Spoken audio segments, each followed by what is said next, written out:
What's up, everybody? Welcome back to Remember the Game. It is my retro gaming podcast where every week a buddy of mine and I sit down and we geek out about the games we played back in the day. My name is Adam Blank. Thank you so much for listening to the show. And this week it is episode 282, and it's a big one. It's one of our world-famous patent-pending Patreon poll-winning episodes, and we're finally talking Batman Arkham Asylum for the PS3, the Xbox 360, and pretty well every console that's been released ever since. It absolutely dominated the poll when it was on the ballot, and with good reason, because it's just such a great fucking game. And more than just being a great game, it's an important game. Like, I genuinely argue, and I do, on this week's episode, that Arkham Asylum is a groundbreaking trailblazer of a game. It's so important. It really leveled up not only what the superhero game genre is and could be, but 3D Metroidvanias and quite frankly, just action games as a whole. Like, this game really broke the mold. I've been playing Star Wars Jedi Survivor recently, and even that game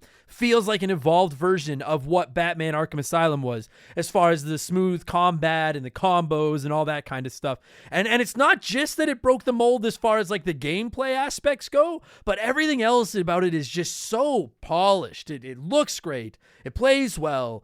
The voice acting, my God, forget about it. It's so sick. I played Arkham Asylum back in the day, and I have not touched it again until the past few weeks when I picked it up to get ready to play for this episode.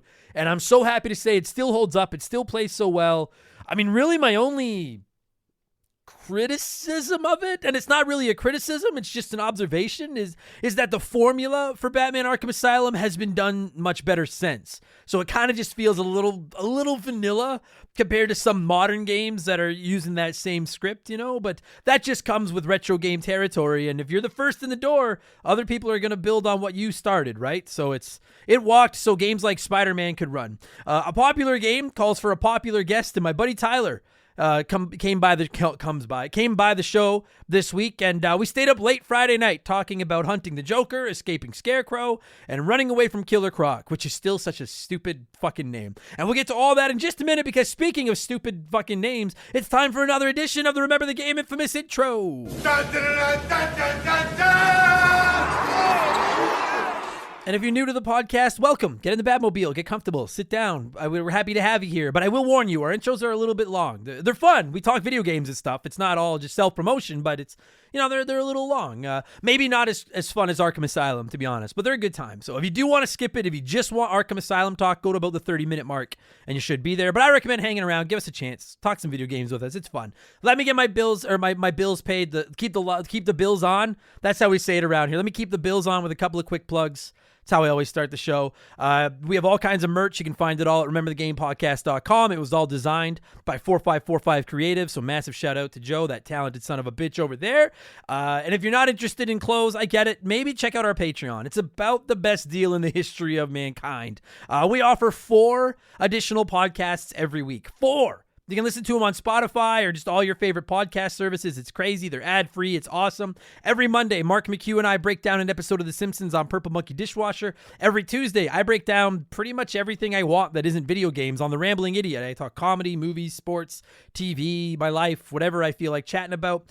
Game Patch goes live on Fridays. That's my gaming news show where I talk about all the happenings in the world of modern video games and stuff like that. And Expansion Pass goes live every Thursday, and it's a different gaming show each week. We do all kinds of stuff, hypothetical what-ifs, ranking episodes. We look back at characters and consoles and stuff. There's a ton of modern game reviews, and I have some comedy episodes over there as well. This past week, it was Expansion Pass 194, and it was our annual gaming predictions episode. I locked in a bunch of big, bold, probably will never happen, but maybe predictions for gaming this year. I read some listener guesses as well, and of course I looked back on my 2023 predictions to see how I did. Spoiler, wah, wah. But as is becoming tradition, here is a sneak peek of last week's episode of Expansion Pass, my 2024 gaming predictions. I have 16 predictions this year.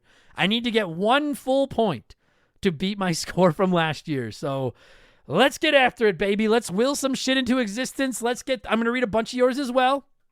Let's get things started. My first prediction for gaming in 2024 is that between now and December 31st, somebody, probably Digital Eclipse, because they are the ones that did the Cowabunga collection and the Mega Man Legacy collection and all those collections, pulls together the powers that be, and we get the Simpsons collection that I've been teasing and talking about for so long. They gather together a bunch of classic NES, Genesis, Super Nintendo, Game Boy, maybe the Simpsons arcade game.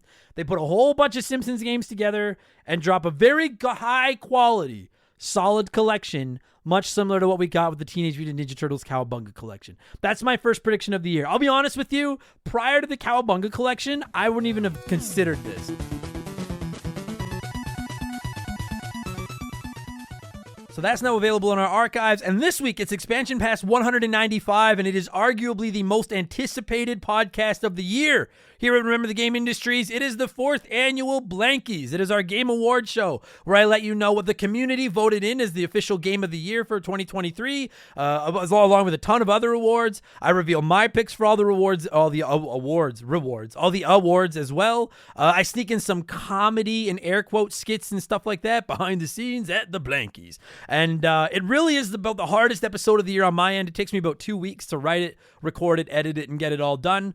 But it's legitimately probably the one I'm the most proud of. So I hope everybody will check that out. And if you're interested in seeing what the Blankies is all about, last year's Blankie Awards are actually available right here on the Remember the Game podcast for free. So you can download those and check them out if you are interested. And this year's go live this Thursday, Expansion Pass 195. So again, subscriptions at Patreon start at $3 a month to get new podcasts every week, instant access to literally hundreds of ad-free archive bonus podcasts. Plus, you can join our massive Discord. You get the chance to vote on our Patreon poll every month. You get the ability to submit comments to be read on all of our shows. You can DM with me, and you even get a shout out and get to hear me mispronounce your name like I'm about to do to most of these people. A huge thank you to our newest Patreons, John Beland, Supercalifragilisticexpialidocious, Conebread, ya boy Sea-Dog, Amanda Wilson, Heroic Rager, and Take My Money AB. I think I nailed all those. For the record, I'm recording this Saturday morning because I'm away on holidays this week. So if you signed up on Patreon between Saturday morning and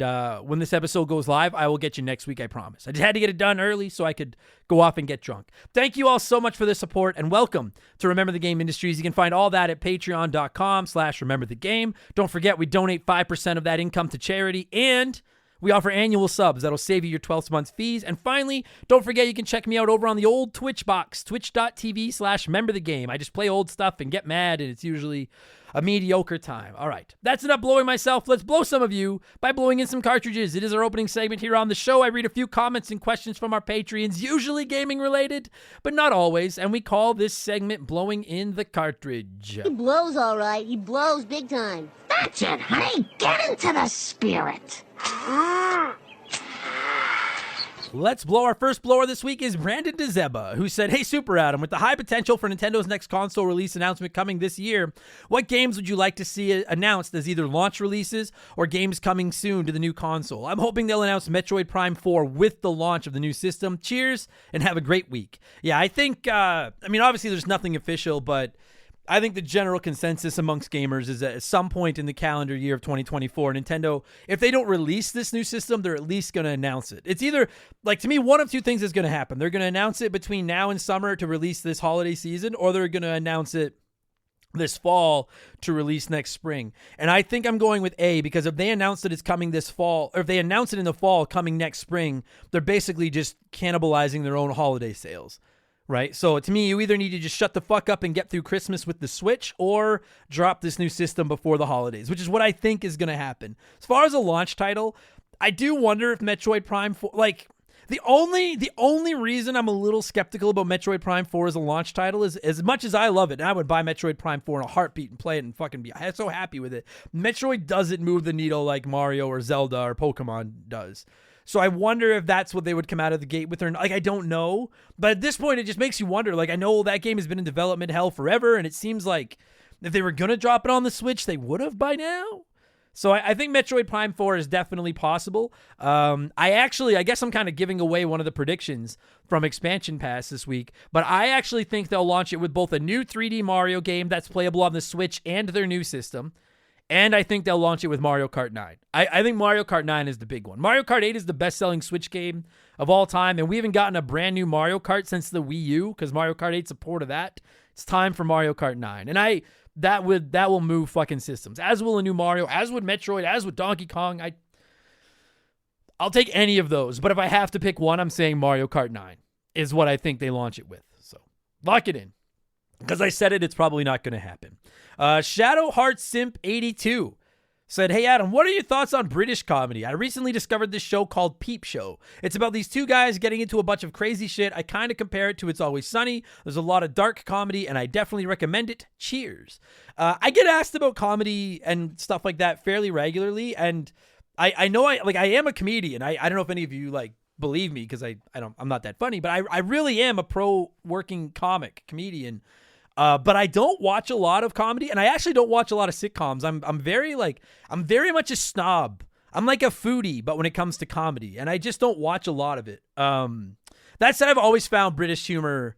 I love how dry and sarcastic it is. Like my only issue with the original Office, like not the American one, but the original version of The Office, is that I can't always understand what they're fucking saying with the heavy accents. But I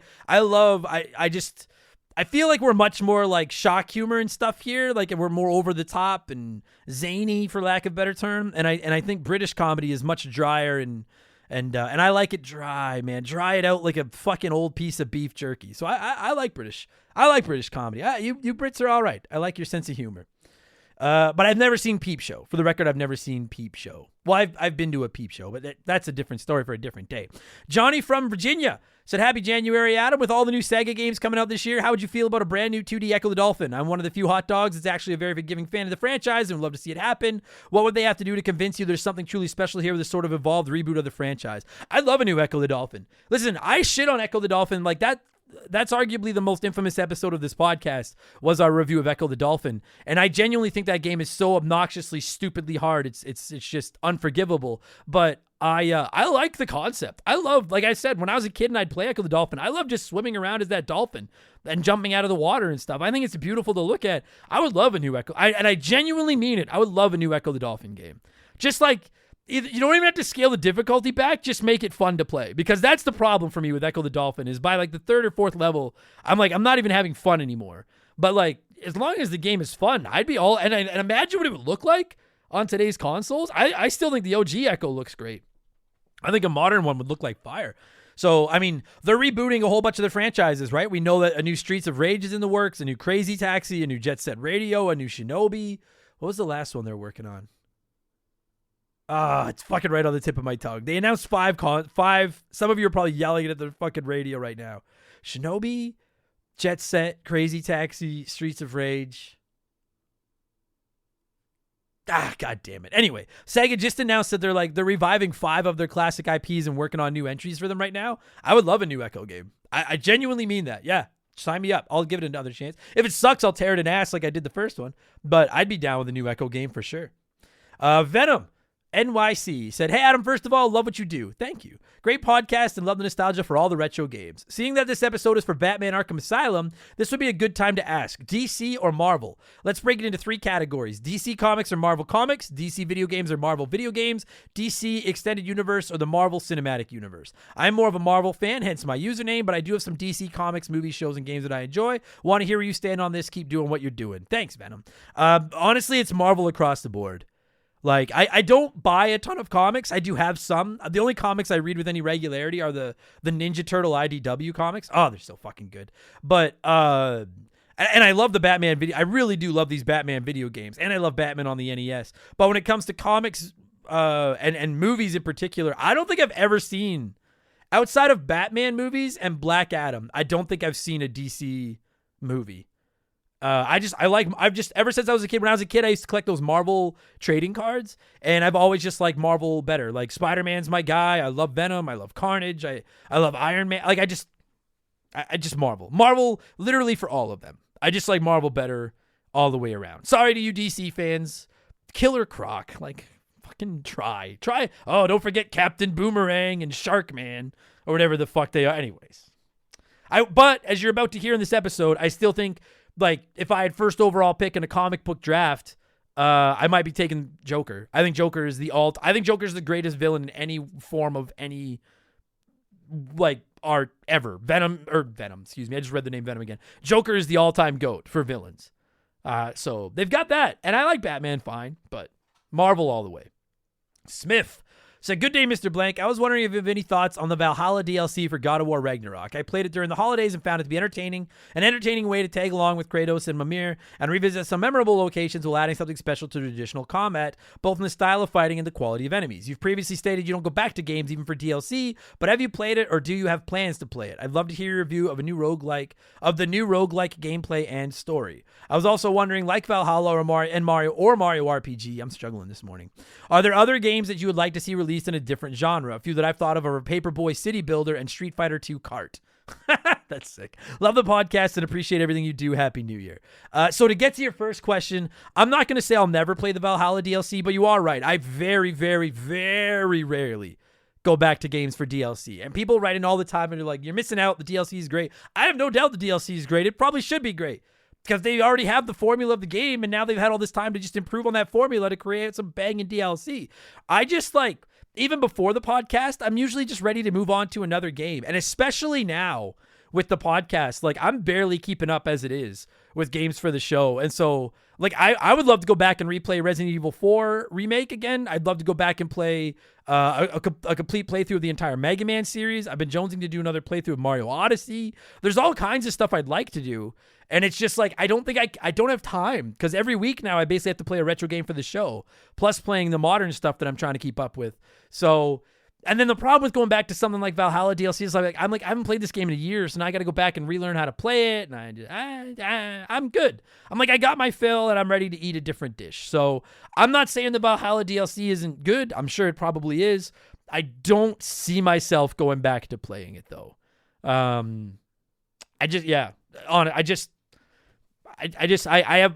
have limited space on my gaming dance card, and I'm trying to dance with as many games as possible. That's all. And then as far as, is there any games you'd like to see released in a different genre? Fuck. I could think of tons, but the one that I always think of is, I think I'd really like a Mega Man Metroidvania.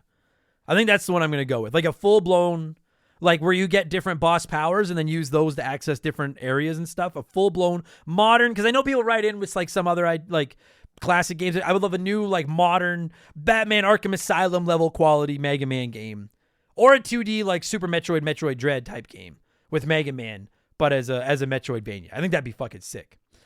Pressing X said, yo, Adam, after an indie-heavy 2023 for me on the Switch, I was heavily impressed with the quality of these games. Following a AAA gaming haul at Christmas, including Metroid Dread, Tears of the Kingdom, and Mario Wonder, I'm now realizing there's nothing that scratches a little itch like the quality of a AAA game. I was just wondering, if you had to choose only indie or AAA games to play for the rest of your days, what would you choose?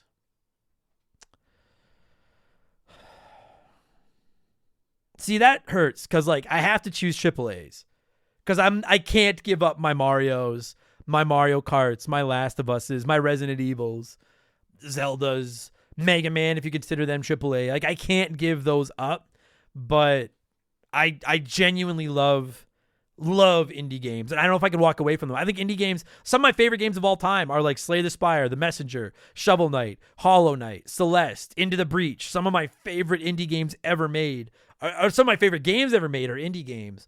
But what I like about indie games is you never know what it's the box of chocolates. You never know what you're going to get when you pick up a new indie game, right? It could be anything. Whereas with the big AAAs, I'm I love trying different chocolates, but I would still rather just eat some peanut butter cups. You know what I mean? I'm going to stay where I'm safe. So very reluctantly, I would only play AAAs, but I'm pissed off at you for putting me in that position, pressing X. You're pressing X for pissed. That makes sense. Shut up. And finally, before we move on, it's letter time. John F. Ketamine wrote in and said, what's up, Adam? Long-time listener, first-time blower. I was wondering, as a fellow multi-consolist, I like that term, are there certain games or genres that you prefer on a certain console? For example, I prefer playing Bethesda and BioWare games on Xbox because I first played them on my 360. I prefer JRPGs and third-person action games on the PlayStation, and platformers and puzzle games just feel like they belong on the Switch. Thank you for getting me through the workday, my friend. Keep up the good work. Yeah, I do. It's a good question. I do have... I have an Xbox Series X, a PS5, a Nintendo Switch, and a Steam Deck. I know every once in a while someone newer to the show will write in and be like, I don't do PC. The Steam Deck is as close as I get to PC. Playing with mouse. I had to play Half-Life with mouse and keyboard a year or two ago for the show, and I was like, I see how some people like this. Not for me. I was like, I'm ready to kick somebody's ass. Shooting with a mouse is sick, but moving with the keyboard, my hand is cramping up. I fucking hate this. As far as like, if something's on multiple consoles, what do I play it on? Sometimes I just go by like, if I haven't used that console in a while, you know, like if there's been a lot of Xbox games lately that I've been playing. I haven't touched my PlayStation. If it's multi-system, I'll buy it on the one that I'm not using just to justify it, if that makes sense. The only genres I can really think of are, when it comes to shooters, I prefer to play them on the Xbox because I just like that controller. I like the offset analogs more than the two analogs at the bottom of the controller, like with the PS5. But third-person games, I actually prefer to play them on my PS5. Stuff like Resident Evil 4, for example, if that makes sense.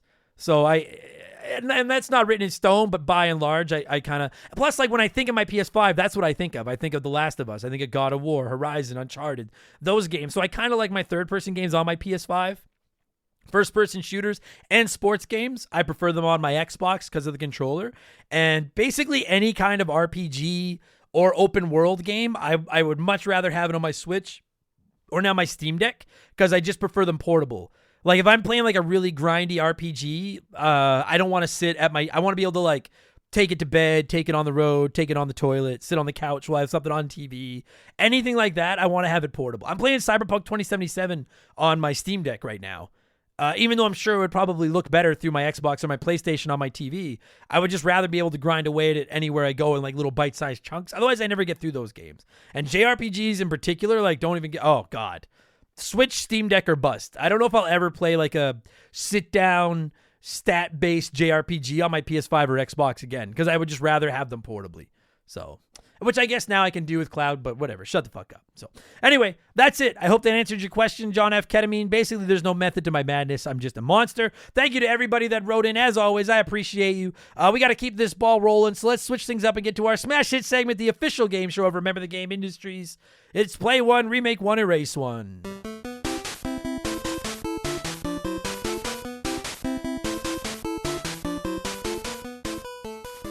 And a huge thank you to Classic Concentration from the NES for unknowingly providing us with the theme music for the show. The rules are simple. Every week I give our Patreons 3 retro video games. They can play one as it was released, remake one as a modern game, and the third is erased from time forever. As always, there are no wrong answers, but there is a right one. We'll tell you what that is in a second. And this week, since we're talking Batman Arkham Asylum, I went with 3 old Batman games. We have Batman, the video game for the NES, Batman Forever. I played it on the Super Nintendo, but I think it's on Genesis, and The Adventures of Batman and Robin, which I believe was on both as well, but I'm going with it off the Genesis. So 34% said you'd play Batman and The Adventures of Batman and Robin, you'd remake Batman for the NES, and you'd erase Batman Forever. Batman Forever needs more.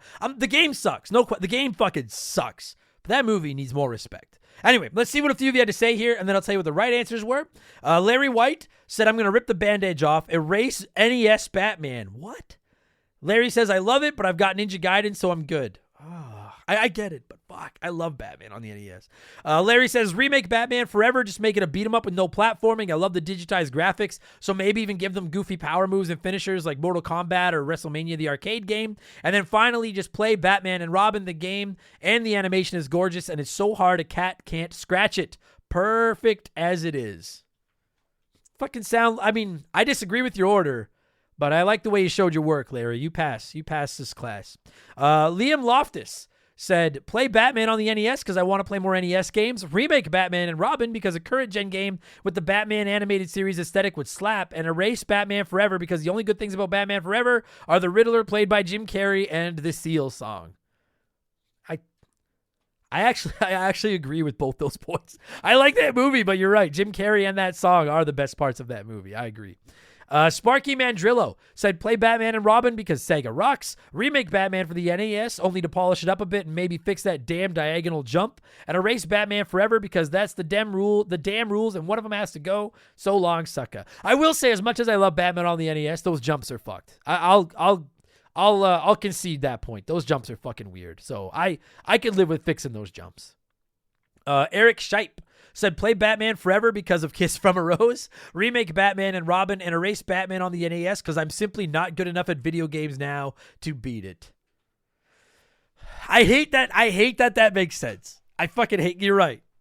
I can live with erasing NES games if you're like, I'm just old and not good enough anymore. It fucking pains me to say it, but fair enough. And Duke Buoys said, I have no idea how these games look or how good they play, so let's judge a book by its cover. I will play Batman because the cover is shiny and cool looking. And Batman and Robin looks cool, like everyone is having fun, and I want to have fun too, so I'm assuming you'll remake that one. And erase Batman forever because the art is dark. I love a good base it on the cover.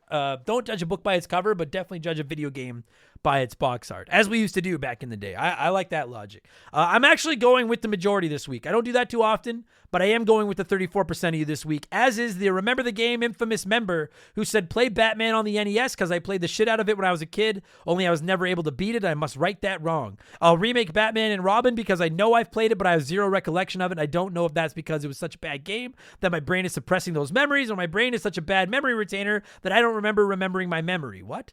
Anyway, and I'm going to erase Batman forever because I've already played it and enjoyed it. Not as much as Batman on the NES, so it makes it the right thing to do in this scenario. Completely different logic than me, but the same order. I'm going to play Batman on the NES because it's just genuinely one of my favorite NES games of all time. I fucking love that game. And I'm going to beat it someday. Mark my words. I'm going to remake The Adventures of Batman and Robin from the Genesis, because I just refuse to touch Batman on the NES.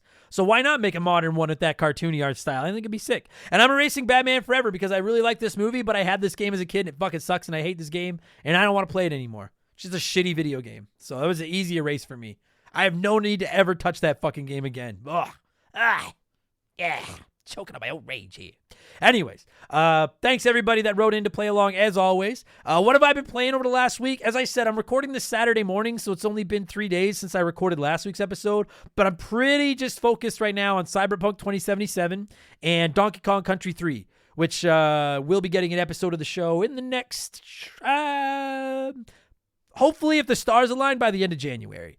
And for everyone being like, how are you liking it? Like, I owned it as a kid. I used to play Donkey Kong Country 3 like crazy as a kid. I just haven't played it since. Holds up really well. Probably still my least favorite of the original Donkey Kong Country trilogy, but that has nothing to do with it being bad at all. Absolutely nothing to do with it being bad. It's just if you have 3 games you really like, one of them has to be your least favorite.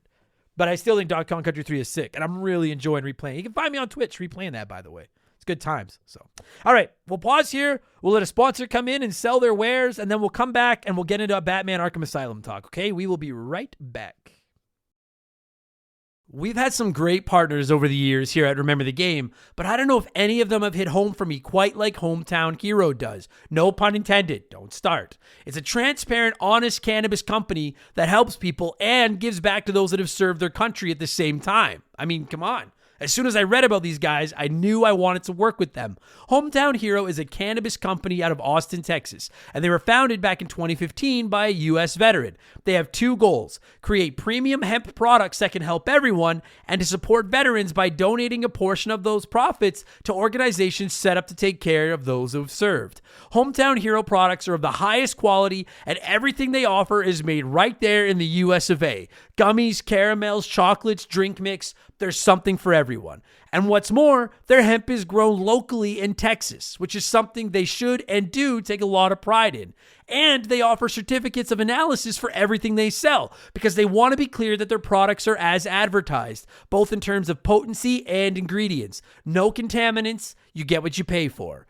Just how they conduct business is enough to get my good eyes' attention, but when you circle back to the fact that the company was founded by a veteran and they put such heavy emphasis on supporting veterans, this isn't just lip service. I'm not reading a script I was given here. I'm proud to have Hometown Hero associated with Remember the Game. Reclaim your evening. Visit hometownhero.com and use code RTG to take 20% off your first purchase. That's hometownhero.com, code RTG for 20% off your first purchase.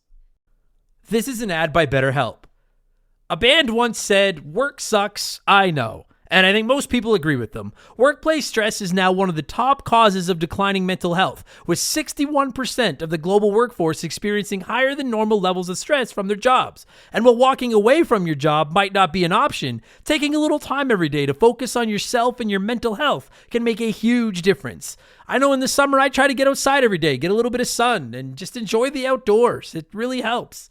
at least until my allergies attack, and then it's ugly. It's important to take steps to combat work stress, and therapy can be a huge one. It's not just for overcoming trauma. Therapy can help you define work goals, set some work boundaries, develop coping skills. It's like a cheat code for life. And if you're thinking, man, I'm too busy for therapy, well, look into BetterHelp. They make therapy as convenient as possible. You can meet with one of their over 30,000 therapists online and on your schedule, just like over 5 million people around the world already have done. As the largest online therapy provider in the world, BetterHelp can provide access to mental health professionals with a diverse variety of expertise. Unwind from work with BetterHelp. Our listeners get 10% off their first month at betterhelp.com/rememberthegame. That's BetterHelp, HELP.com/rememberthegame. All right, let's get into Batman Arkham Asylum talk. As always, I like to let the Patreons write in and share their thoughts on the game we're covering before my guest and I turn into Mike Hoggs and just listen to ourselves talk. And a whole bunch of you wrote in about this one. I'm going to rip through a bunch of these here. Let's go. Man of War said one of the best, if not the best, superhero game ever made. The first Batman game, to my knowledge, that actually put an emphasis on the detective aspect of the character on top of the combat and gadgets. Great memories playing this one back in the day. I don't know if I think it's the best superhero game ever made by today's standards, but it certainly was when it came out. I agree with that. And I said it wrote the script. I get it, 100%.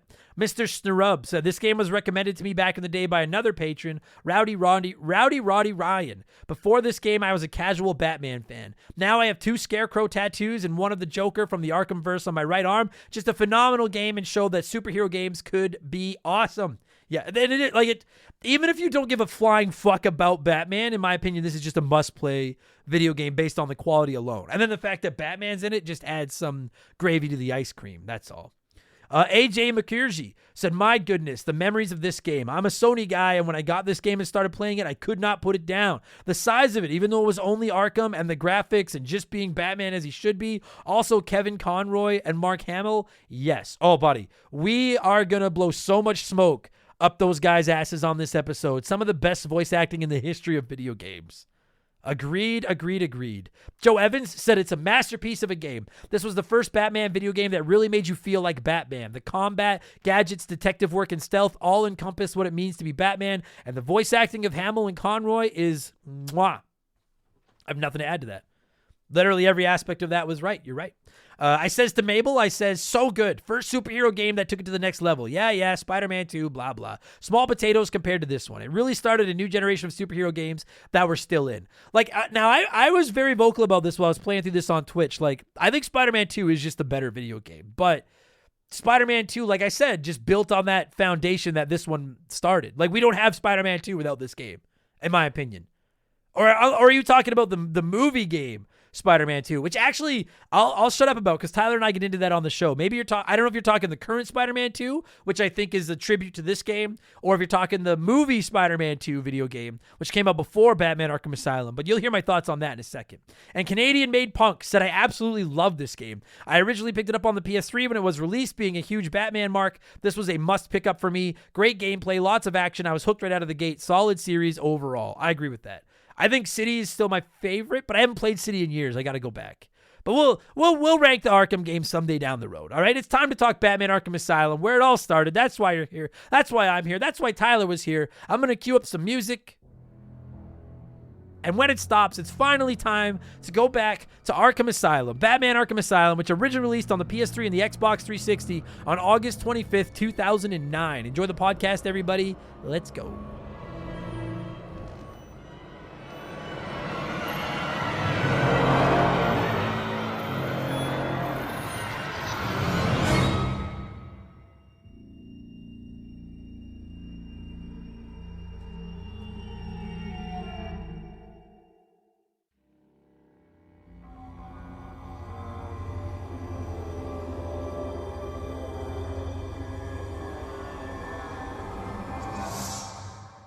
All right, joining me via the Bat Phone. See, that's topical. We'll call it the Bat Phone this week to talk Batman Arkham Asylum, which is a game I know many of you have been awaiting patiently for us to cover here on the show. Is the Robin to my Bat? But which one of us is Robin, Tyler? Are you Robin or am I? Well, I don't know. Am I more? No, I'm Robin. Yeah, for I sure. because on one hand I feel like it is my show, which makes me Batman, but on the Yeah. other hand, I feel like if the world needed you and I to save it, you would definitely take the lead. So I'm like, I don't know maybe we're about both that. Robin. Yeah. It's just two I'm. Robins. Yeah. Well, you can be Jason, and I will be Dick Grayson, because there's like 12 Robins. Yeah, So there's been like a dozen. Like for fucking Batman, there's been a lot of Robins. yeah. Well, I mean, Anyway, he gets a new one every year. The Joker yeah, seems to maim one, and he's like, oh, there's lots yeah, of no shit. orphans. Yeah. I buy them in bulk. There's lots of these things. I'll roll a new one out every week. We're talking Batman Arkham Asylum. And just quickly before any of you write into the show and be like, that's not retro. Tyler and I were just talking about this off air. This game turns 15 this year. That boggles my mind. We are old, my friend. Very aging 15. rapidly. 18 for what, or 15 for what it's worth. In the year 2000, the original NES Super Mario Brothers was 15. So And that that's was that's the equivalent to that now of Batman Arkham Asylum. This game is fucking, it is retro. And I'll tell you, dude. that's the scale. That's the scale you Yes. gauge How retro. old? Yeah. And how old what year would it be in relation to the original Super Mario Brothers right now? And that's how Yeah. we decide if something is retro. As far as I'm concerned, this game is retro. And I'll tell you, dude, I just replayed it for the first time since I played it back when it came out over the last few weeks on my Twitch streams. And I mean, it holds up. It's a great game. I will say, and I'm not going to take any points off or anything, but like for my money, this formula has been done better since Batman Arkham Asylum, but it still holds up. It is still such a playable game in Well, 2024. and in saying that, keep in mind this game. Seems like I'm always on the show being like, it was groundbreaking. Yeah, but it really But was. I agree. There weren't games that had, so the combat in this game were groundbreaking. I'm pretty sure. Absolutely. I'm pretty sure as far as like comic book games, there were some Spider-Man games out by this point that were like pretty tight and good, like solid games. I mean, so the superhero game that I always think of that kind of started uh Good the superhero modern games, like modern, yeah, superhero video game was Spider-Man 2. Like I yeah, played Spider-Man 2 on the Xbox, and it was the one based on the movie, and it was so good. Like I loved that game. But even that game compared to the Arkham Asylum, like playing through like I just finished playing Marvel Spider-Man 2 a couple of months ago. It was great. And the modern Spider-Man games are so good, but like they forget the radioactive spider, they have Batman DNA in them. Like yeah. Arkham Asylum leveled up the superhero video game in such a, like I think it might, like I don't think this is like an exaggerate. Like to me, this is a Hall of Fame video game. Like this turned the corner for video game for superhero video games. Yeah, well, It was that big. what I will say is like Spider-Man 2, I will say was the pinnacle, the top of like retro superhero games. Like that is the peak of it. That's where it ended, Sure. and then this game was the transition to like, okay, we're taking superheroes to the next level. Yes. It's what like Iron Man started with the Avengers. Just because Yes. there were superhero movies before Iron Man, like there were the Spider-Man movies, there were Yep. Yep. Blade, there were a bunch of old retro ones that were really shitty, and that's kind of the evolution. You had those old retro, like there were Batman games on the SNES, there was Batman games on the Nintendo. They were Yep. dog shit. No, Well, hey, whoa. not dog shit, not dog shit. They were I limited by love. the technology. Limited by Agreed. the technology. Agreed. I love Batman on the NES. I fucking love that game. But sorry, go And ahead. Spider-Man 2 was like the, Iron Man for Yep. video games, the equivalent of Sure. Iron Man, where people were like, holy like that's what you can do with a freaking superhero game. Like this is amazing. Arkham Asylum was the first Avenger movies where it was like, okay, we're dialing Yeah. it up to 11. Let's go. Yeah. I'll be honest with you, I've told this story countless times, so I'm sorry to anyone that's heard it, but like I kind of got out of gaming for a while. I came back during the PS3, Xbox 360 generation, and I remember I didn't play Arkham Asylum when it came out. It was when I got back into gaming and I was looking for something to play, and Arkham City had just dropped and was just reviewing through the roof. So I would have bought Arkham Asylum on the cheap. Shout out to, man, I miss buying physical games, physically used games for like Yeah. $8 at GameStop, like EB Games back then. Dated myself, EB Games, but I brought it home and played through it. And I, as a Metroidvania fan, I was like blown away by Batman Arkham Asylum. And to this day, like just finished replaying it. I actually was working on collecting Riddler trophies when you text me to be ready to record this episode. Oh, right on. Man, she fucking holds up, Tyler. What a video. I'm curious how well Spider-Man 2 would hold up today, whereas Arkham Asylum, it holds up. Yeah, Spider-Man 2 for sure doesn't hold up. No.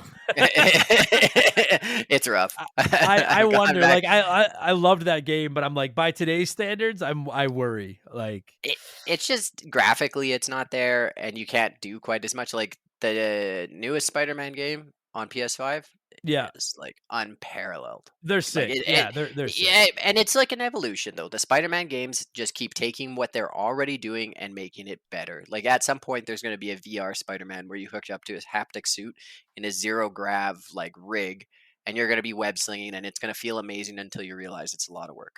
Yeah, I'm genuinely worried that like Spider-Man in VR would make me puke. Like I think it might make me sick. Oh, I think it would I take think a lot of getting used to. You're absolutely right. I also think yeah, like doing that motion, like if you yeah, had, if you had like some kind of haptic suit or whatever that was giving you resistance, you gassed in 3 swings. yeah. That'd be fun. Like Yeah, one, fun. two. Yeah, I'm yeah. not I gotta sp- sit down. Yeah. You go, Whereas like, you go for it, Rhino. You got the yeah, money's yours, man. yeah. You earned it. Take it. I don't fucking care anymore. I hate the city. Um. And that's where like you get back to Batman Arkham, and it's just like, first of all, I mean, I'd love to play. I think this in VR would be. I mean, I'm not a big VR guy, but I think this in VR would be pretty sick. But you're right. The PS2 Xbox era, love that era, but like the PS3 Xbox 360 era, for my money, is the Super Nintendo Sega Genesis era of 3D gaming. Like Yeah, that was where they absolutely. really, really turned the corner and got good, and like Oh, and Batman that's where you Arkham Asylum got fucking good, buddy. Well, and that's where you start seeing some like AAA titles coming out. Like Xbox already had Halo, but then they got Gears of War, Yeah, and on the 360, unbelievable. Same with Halo 3, unbelievable. Like the 360s, when you start really getting these titles. In Arkham Asylum, like that was, one of those titles where it was like, holy, like I've gone back and played it. It holds up. and Like and you, and what? stylistically, it looks great. There's two little Oh, things that are a little bit like, they've gotten better at that. The eyes, like the CGI eyes on all the yeah, characters, yeah, that's something that's improved over the years, and the timing for the mouths when they're speaking, like the sure. just you know Like the cosmetic things. yeah, little cosmetic things. Like the Yeah, characters look great, like they look really gritty, like a Frank Miller, Frank Miller's Batman, like very gritty looking. Like I love their vision of Poison Ivy. I love their vision of the Joker, who sure. looks admittedly like similar to the cartoon Joker, but just like a little more insane, a little bit Yeah, more yeah. like, oh, you've been hitting the fentanyl hard, hey Jay? Like, you know what I mean? Like, ugh, Absolutely. Well, ugh. and you know what's wild, dude, is like playing this. I was saying this on one of my streams. Like, Batman is one of those characters. Spider-Man's the same, but Batman is one of those characters that like they really could have mailed it in. You said it earlier. There's a lot of shitty earlier Batman games. And with Oh Batman yeah, Arkham Asylum, they could have really shipped out like a 6 out of 10 game with Batman on the cover and probably made money and been like, we're fine. It's fine. We know it's Batman. But instead, it's like, like sometimes I feel like a really great video game has no, like they have to be that good because they don't have that thing on the cover to grab you. Do you know what I yeah, yeah, mean? Like yeah. just No I don't built-in audience, right? yeah, You're like this is yeah. just one of many examples, but like I know you and I both love BioShock. Like people didn't know what BioShock was. So it was like we need to convince you that like there's a great fucking game in here. Look at it. Whereas with Batman on the cover, you didn't have to do that. But there's a game in here on the level of a BioShock, but there's also this guy on the cover that literally everyone on the fucking planet knows. Oh yeah, And and like building on that, because they got like BioShock, you get to be unique with your voice acting and with your aesthetic, right? So right. they leaned into what's that called? That style not Art Nouveau. I Oh can't fuck, I remember. don't know. But they leaned into a particular style of artwork, a particular genre, like in the 1930s. So you get that like welcome, like Oh yeah, yeah, I know what you you mean. almost Yeah. you almost Yeah. want one of the characters to be like see like Yeah, that absolutely. Yeah. style of speaking. Art Deco. They leaned into Art Deco. That's the name of Okay. the aesthetic, right? So you get this like you get to play with something like Sure. BioShock. With Arkham Asylum, with the Batman franchise, like you said, you can mail it in. You have a built-in audience, so Yeah. you're gonna make sales. It doesn't matter, if that's all you care about. But then Rocksteady Studios instead was like, we love Batman. You Yeah. can And tell, it shows. you can tell they watch the show, the Yeah. cartoons, because like Yeah. any self-respecting Batman fan loves the cartoon because it was phenomenal. You can tell they love the comics because the Joker is loosely based on. I don't know if he's based on, but they take some of the aesthetic and some of the like insanity from who did the comic Joker Face Off Yeah, I'm not gonna. comic. I'll be like, but just so everybody, in case anyone's wondering, like I'm not the world's. I don't read a ton of comics, but I've always been a Marvel guy. Like Spider-Man's my boy. Batman has been like the one character in DC. Batman and Joker. I think Joker's the greatest villain in any form of anything. Like I think Joker is the ace of spades in the deck of villain playing cards. Yeah, And so well, Batman and Joker have always been the two I'm intrigued by. But I don't know that much about them as far as that stuff goes. Did you yeah. find it? I don't know what the name of the comic is. I found like a whole write up about it, but there's a Okay. comic where the Joker cuts his face off and then Oh. like staples it back on, and Oh. that's very similar to how this Joker looks. Like that level of insanity. I have the comic somewhere in Well, my library too, but I just it's well on that note too, like I mean let's just fucking like we've been sitting here just blowing smoke around like it's balls. Let's take the dick here. Let's talk Batman. I feel like of all the things you can praise in this game, I will say from my own personal perspective, I have a hard time praising anything in this game more than the voice acting.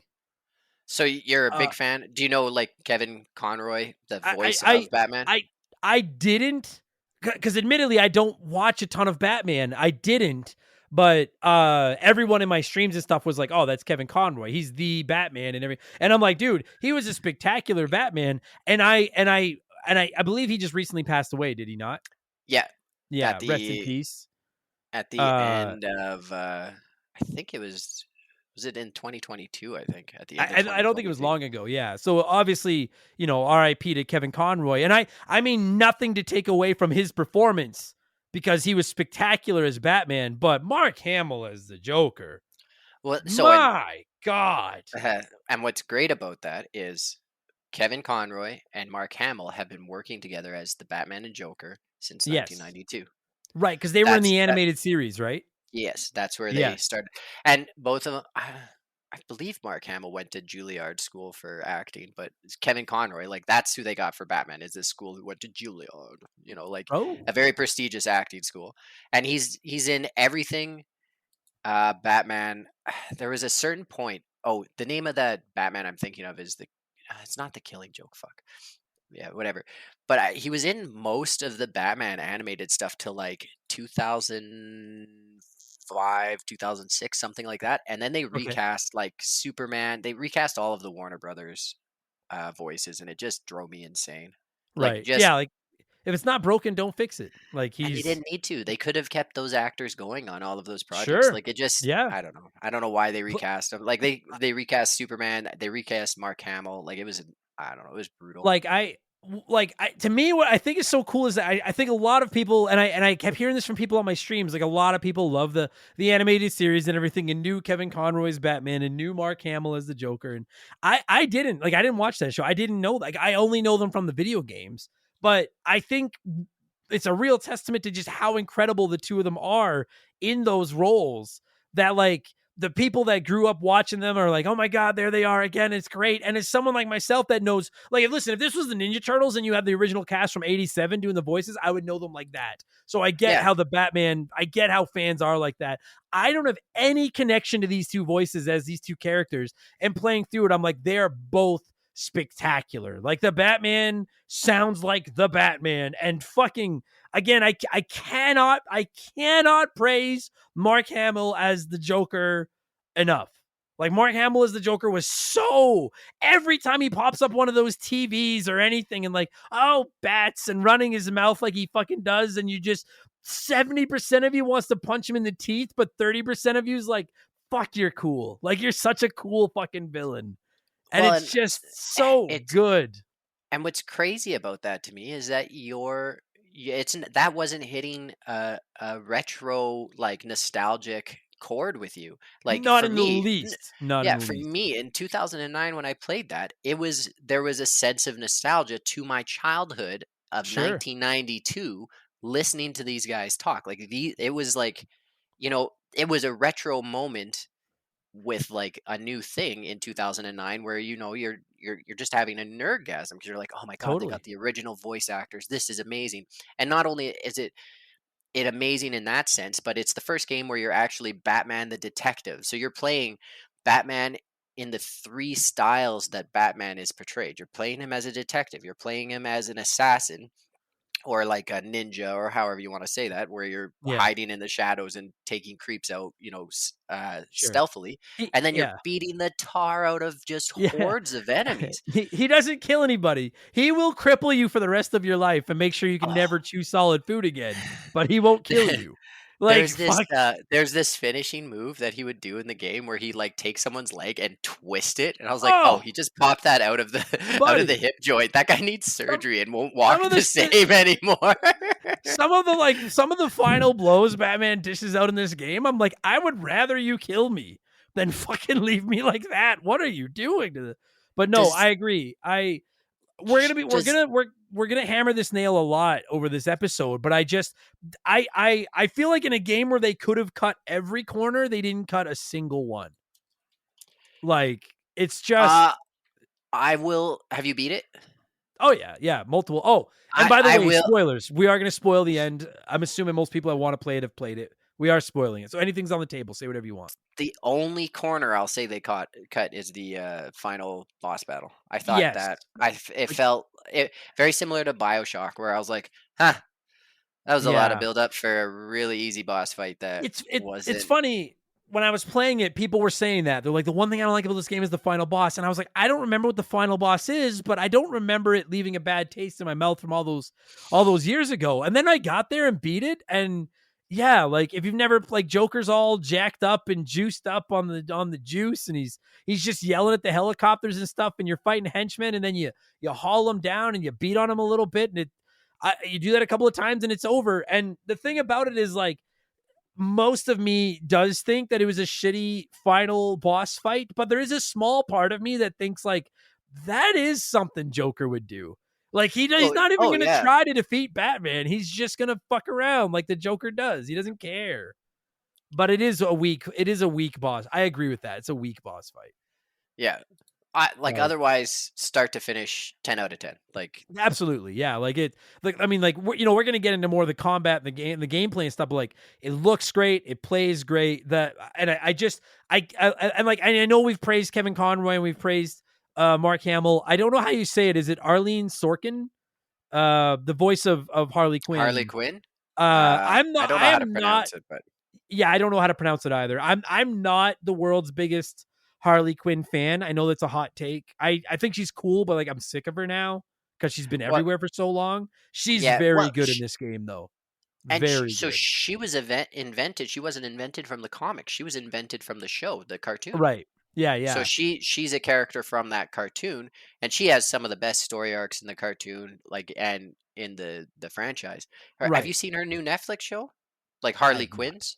No, I It's a haven't. No. very adult. It's a satire on the whole like comic book universe. So it's kind of like poking fun of the way the Batman universe Oh, really? is. So there's Yeah. like, yeah, it's really good. You should check it out. It's worth She a watch. she's really caught on. Like I'm not anti the character of Harley Quinn. It's just like I feel like she's been just shoved down my throat for too long, and I'm like, I Well, and know, Dr. J, you're always here. And I'm like, fuck, you're always here, but it's a campy character, right? Like it's it pretty is. 2D. That's where you But should check out the new show. It just breathes some different light into the character, and then she the okay. other characters around her. It's really fun. Right. Like and I just want to say like she's like I know we've praised the Joker and Batman a lot, but like she's spectacular in this game too.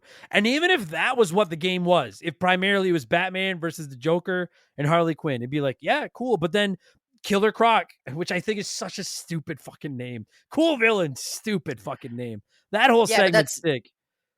but that's the What? point to the villain. He's like a goon. He's like your I know elite he is, but goon, it's just right? such So a I don't know, like I've always just been a Marvel guy and I know Marvel's got Lizard, but like Killer Croc. I just thought it's fuck, I think it's such a I just think it's Country Croc. I just think it's such a stupid fucking cool villain, but I love that whole segment where you're like in the sewer and you're trying to find all of the plants to make the serum, but you have to deal with fighting off Killer Croc the whole time. Like it's yeah, fucking yeah, yeah. tense and it's awesome and he keeps talking about how he's going to kill you and like I love that even the guards are like, yeah, no, we just kind of threw him down there because we don't know what the fuck else to do. Like, Killer Croc's is cool. I just think the name is fucking stupid. That's all. Well, Um, and building on that, like imagine being a guard at Arkham, where it's like, no, okay, so we're getting all the people that this guy dressed as a bat sends our way. Most of them are mutated in some way, some kind of level of serial killer that the world has never seen before. Uh, yeah, deal with them. I, All why right, does anybody live in that fucking city? What a horrible place. Like, I don't understand the appeal at all. Like, they're all just paid move. actors. They're all paid actors Terrible. by Bruce Yeah. Wayne, just so he can live his Batman Yeah, fantasy. yeah. He just hires them all to be so he could be the hero that he wants to be. I fucking Gotham's a horrible place, but like Yeah, Killer Croc is cool, and then like Buddy, the Poison scare Ivy. like well, I was You gonna like say Scarecrow, but Poison yeah, Ivy's yeah, fucking yeah. sick as well. Okay, let's talk about all right. Let's talk Poison Ivy. Like so, after the Joker, my two favorite Batman villains are Poison Ivy and Scarecrow. Yeah. So I love that they both show up in this game.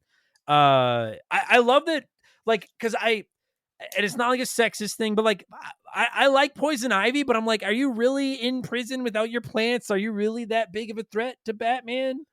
But then the No. way this game presents her, it's like, oh no, yeah, she's pretty dangerous. Well, and Like, like a big aspect to her being in Arkham is like she genuinely wants to. I don't know. She's one of the villains that's like on the edge. Could be a right. villain. Could be rehabilitated. Like Yeah, legitimately. agreed. Yeah, agreed. Yeah. Scarecrow is high on his own supply, so he's fucked. Buddy. So just Poison Ivy's cool throughout the game because like she gets out and Batman keeps telling her to go back to her cell and she's basically like fuck off like basically telling him to fuck off. And then once all the like giant like mutated plants and stuff start showing up, you're like uh-oh, because it's like again Poison Ivy on her own, I'm like I'm not that scared of you. Poison Ivy uh Wavy. Poison Ivy, all jacked up on this Titan, fucking going crazy with these massive plants and stuff like that. I was like, you're literally like just making your way through this Arkham Asylum with all these fucking wild plants growing everywhere and everything. And eventually you're going to have to deal with her. I love the way that she's presented in this game. I think Poison Ivy's a really cool villain. And Oh I yeah. love the way that she's presented. And again, they could have just gone with the Joker and Harley Quinn, but then they're like, here's Killer Croc, and you're gonna run away from him and fight him in the sewer. Here's Poison Ivy, and she gets loose and gets pumped up with Titan, and she's fucking going crazy with these wild fucking plants and everything. Don't even get, dude. I mean, okay, I cannot. Like, do you have anything to say about? I gotta say, I think Bane's stupid. I'm sorry, Bane was cool in the third Batman movie, but like, I think Bane's kind of dumb. Yeah. Well, Like, do you have anything he's to add to Bane? well.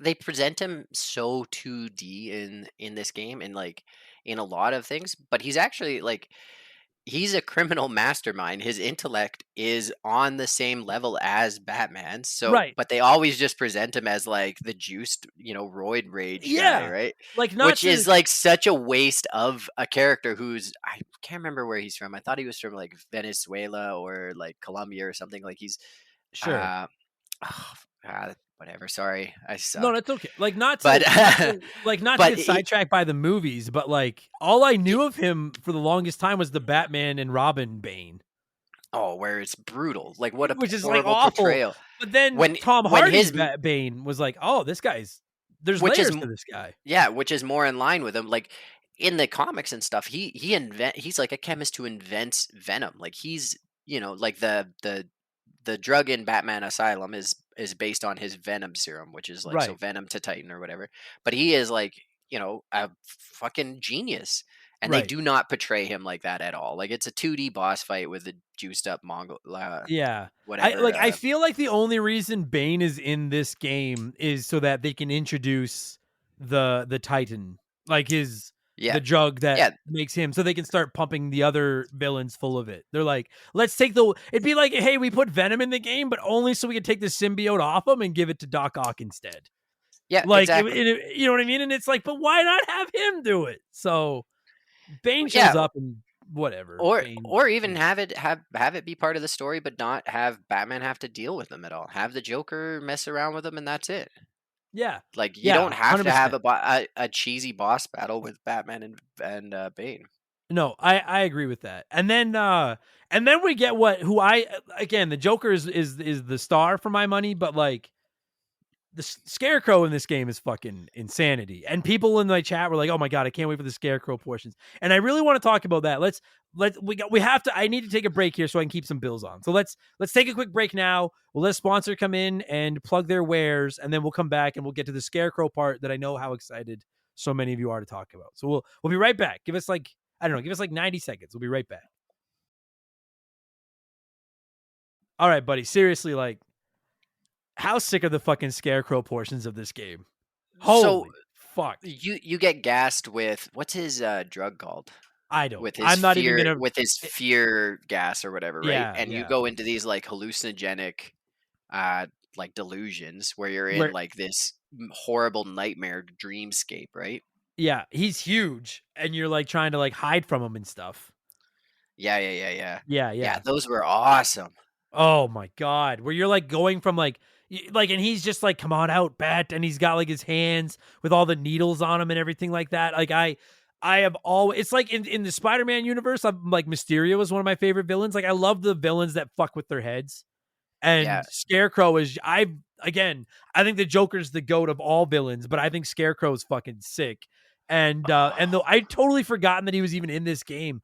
And when he shows up like he does, and you have to go through those segments where, and even before you're in the segments where you're like working your way around him, trying to hide from him and stuff like that, even just the segments where you're going through the prison and you're kind of hallucinating and stuff.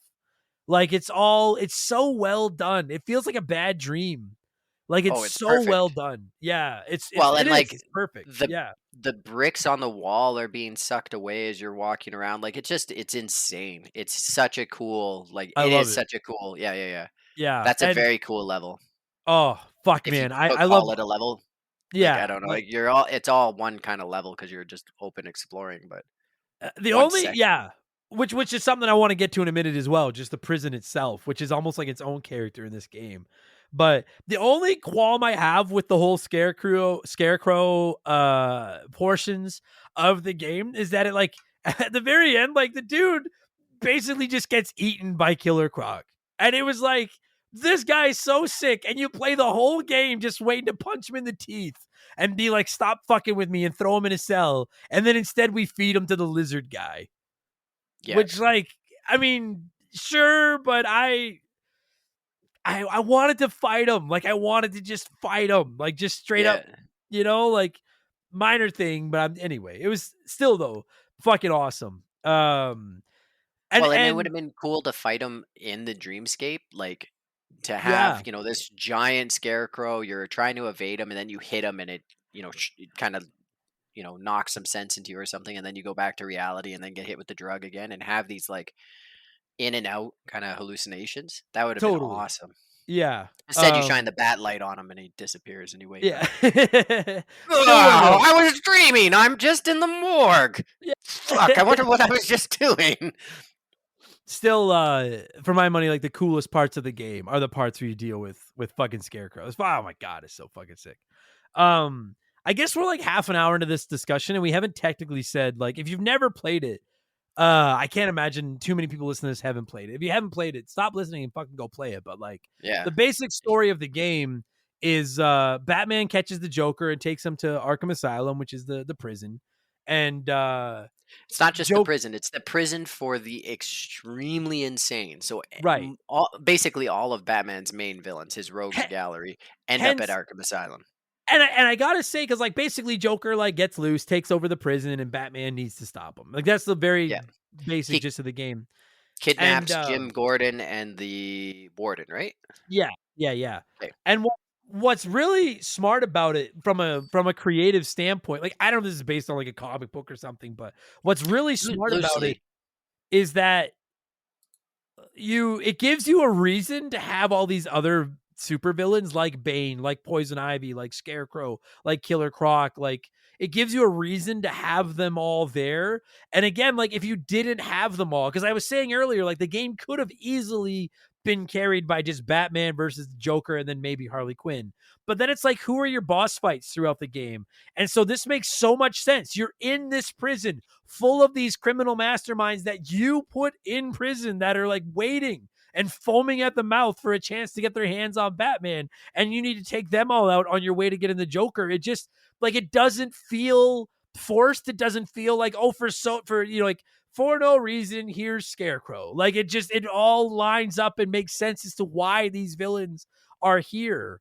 And I really think the writing is quite, it's very smart. Like the only part of the writing that I've got a little bit of an issue with is I think it's kind of stupid that Batman was able to build a secret bat cave on the island with the prison and nobody that worked at the prison knew. Well, I mean, like, he's a bajillionaire. I know he is, but like it's literally on the island. Like, how are you getting these construction crews to this island and building this cave and no one's like, that's, and keep in mind, Tyler, this is the island full of the fucking most dangerous villains in Gotham. And they have no security to like, what if fucking Bane had a crew of people coming to dig a hole to get him out? And they'd be like, oh, we didn't notice them. They were digging it underneath the prison. We didn't see him there. It's my one thing that I'm like, I'm willing to suspend a lot of belief with Batman, but come on now. I'll give you three reasons why it exists. One, everyone's paid actors, like I said. Batman's just living his fantasy of being a hero. Everybody's being on the take. Everybody. I can go with that. All right. Top to bottom. Second, they probably blew up the prison at some point, and then Batman rebuilt it, like Wayne Enterprises rebuilt it, had a secret construction crew build the Batcave underneath, or a second Batcave, or whatever. That's the more likely one to fit in the narrative of the story. Thirdly, Batman paid each contractor to do one thing. Like, all right, you install this one I-beam. Boom, you're fired. Next guy. You go take one shovel of dirt and leave. No one will know. And leave. No, you don't get to know what it was for. So the guy installing the TV was like, yeah, I was in this fucking cave. I installed this fucking monitor. There was shit everywhere. It looked like the Batcave.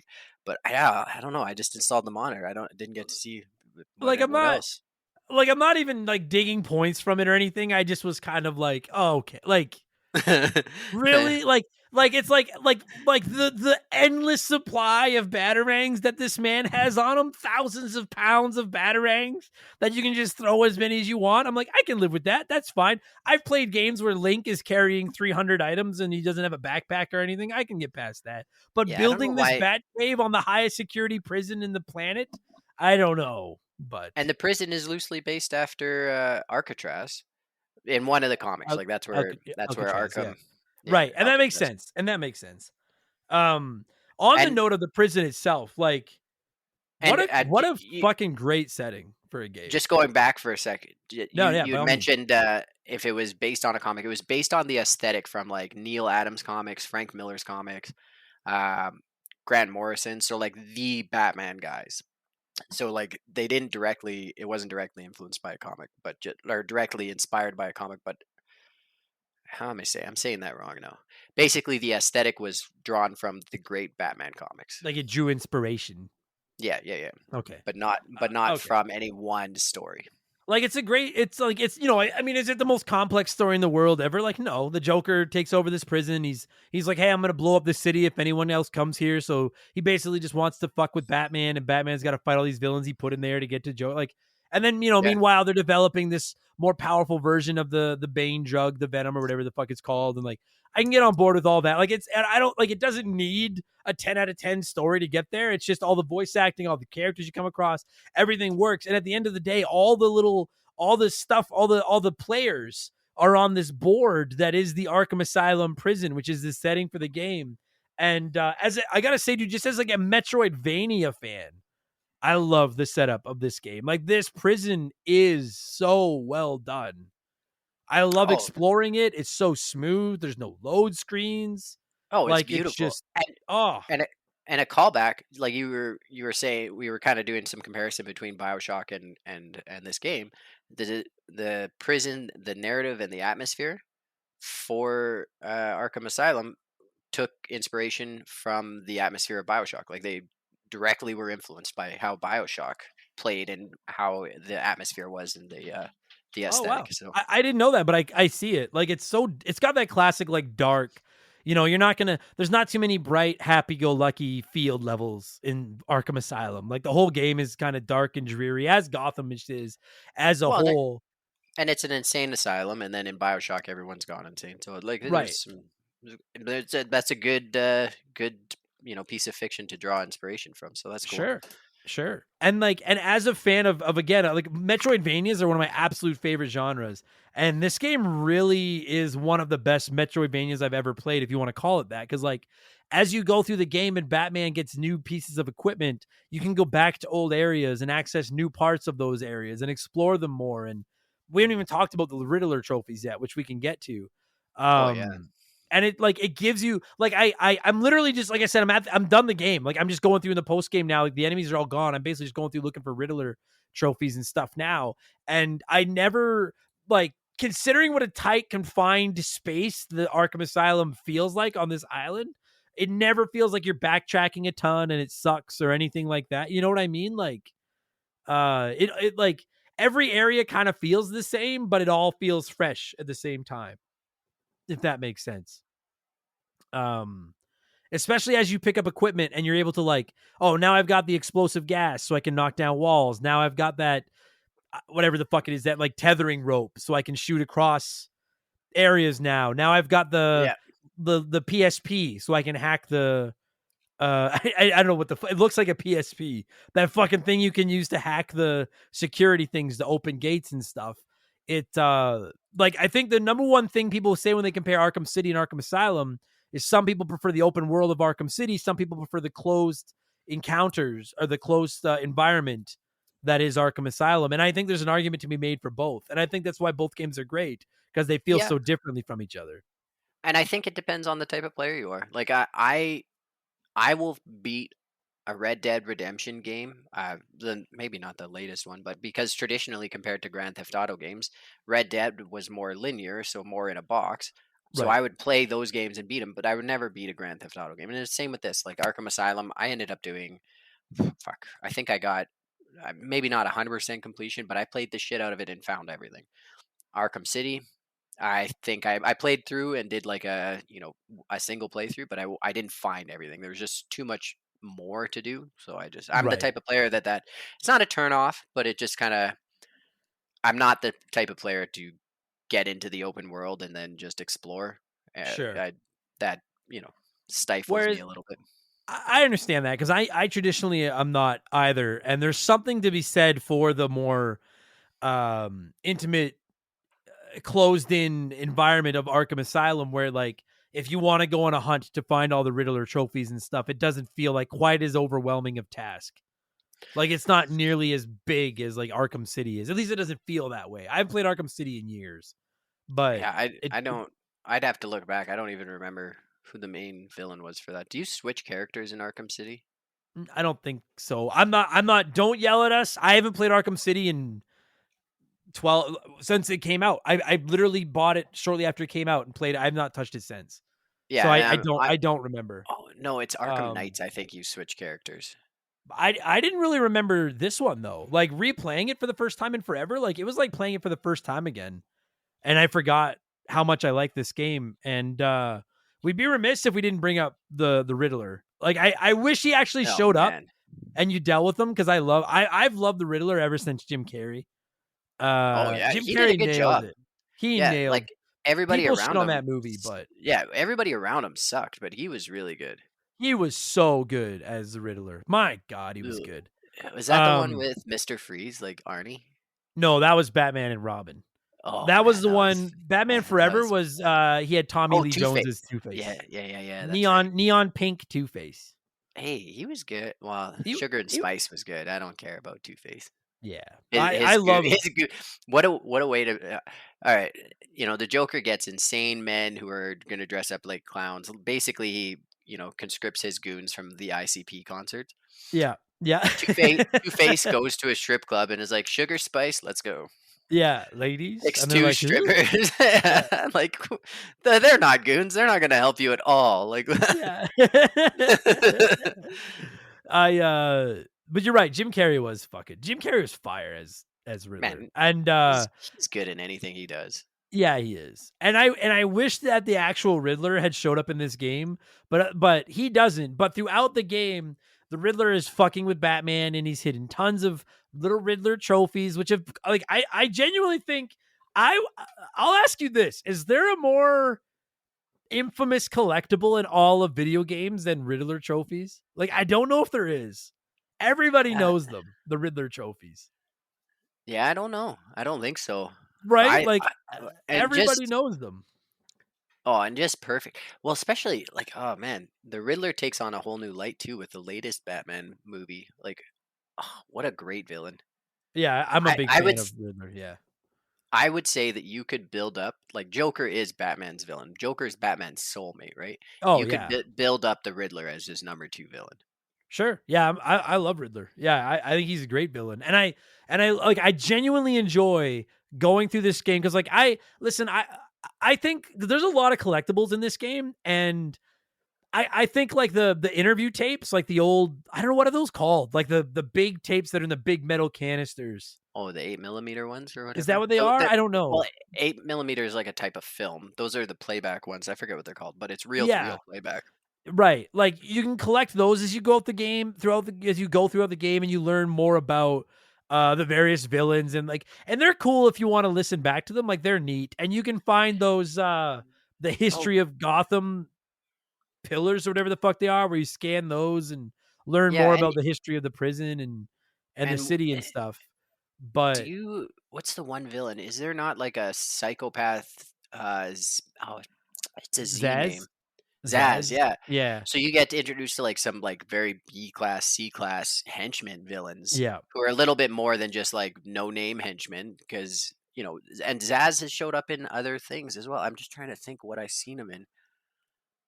I want to say it was one of the movies he shows up, or the TV show or something. I was just saying, I don't know if I've ever heard of Zaz other than this Ah, game. I think he's in like the Gotham TV show, like the one about James Gordon. Before Okay. I think it was one of those shows. Like it might have been Green Arrow, might have been The Flash, but like he's one of those.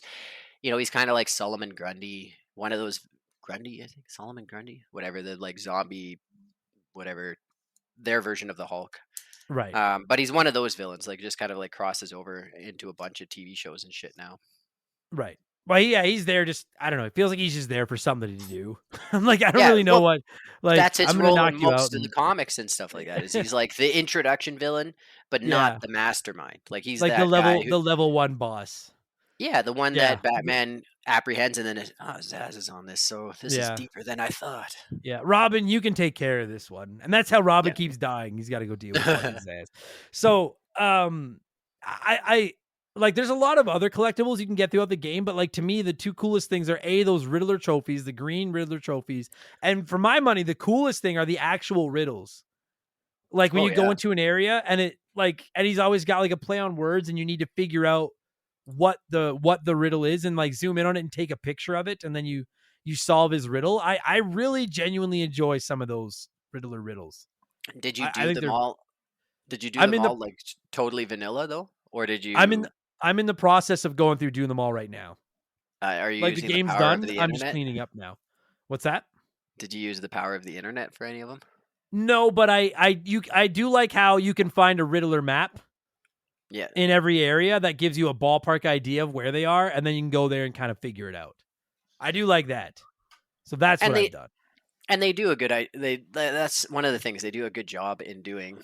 Whereas, like in some, modern games, they don't give you anything. Like No, the Souls games, like you don't get to figure out how to play that game other than just being absolutely obliterated back to right. back to back to back, That's or why I don't looking it play up. them. Fucking make Uh, me so goddamn angry. and and Uh, I'm of the opinion that the newest Armored Core is a Souls game, and I get cussed out for that. But can't play it. I'm too old. Get them, boys. Everybody yell at Tyler if you want to. Ah! I don't know, but the only Riddler thing in Hey, this game that drives me crazy is, do you remember there's like in just about every area there's like one Riddler like question mark painted in like fucking invisible ink or something, and you yeah, need to yeah. get in You like have to use exactly the right position to take a picture of it. It drives me up the fucking wall. I yeah. miss it You have every to use time. your detective vision or whatever. Ah, fuck, it drives me I crazy. think is Fuck. that what it was called? Bat vision, Yeah, detective detective vision. vision. Yeah, yeah. Okay, yeah, Like, yeah, and then everything's like yeah. glowing purple. Yeah. You can see people's Um, bones and shit like that. which is always cool, and that's a great segue into really the only thing I had left on my list to talk about, the combat in this game. Oh, Um, unparalleled, groundbreaking. It was absolutely groundbreaking. Because how do it, you, like you could be a button masher where you lock on to someone and it's like light attack, heavy attack, whatever. But the combos were so fluent, and so you still felt very engaged in the combat. You felt like you were fighting, even yeah, though it wasn't a button masher, even though it wasn't like hack and slash or whatever.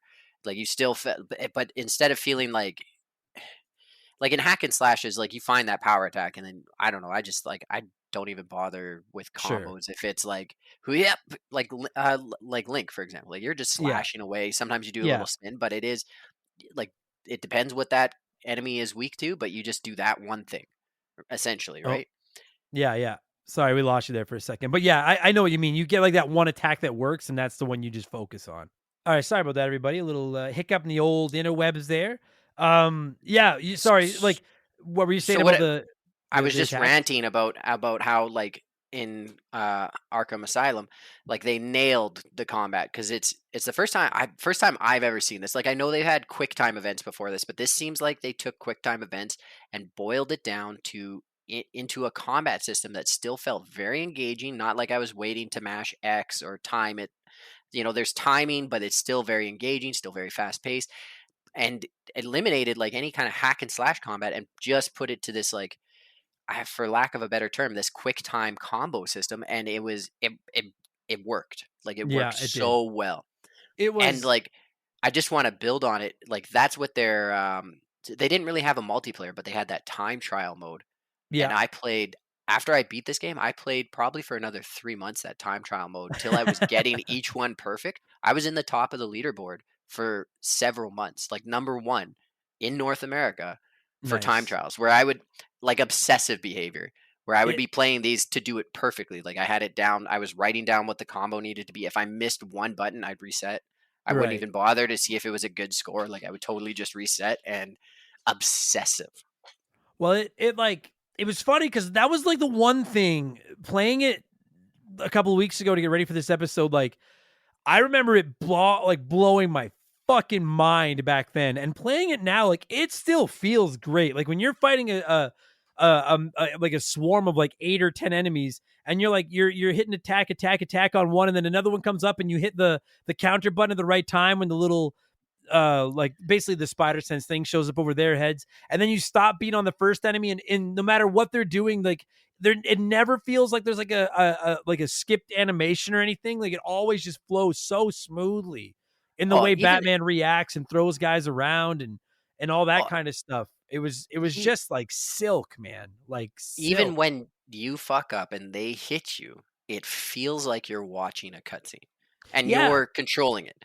Like, it feels so smooth. It is so Yeah. good. And like God of War before this had like the quick time events. I'm trying to think of anything else that would have had something like that. And that's what I draw this a comparison to, because it feels like the developers were like, that was cool, Yeah. but it was like right at a clutch boss moment. It was really linear to this one moment during the boss fight. How can we incorporate that into the entire combat system so it's Sure. always that? And they did it. They did it so well.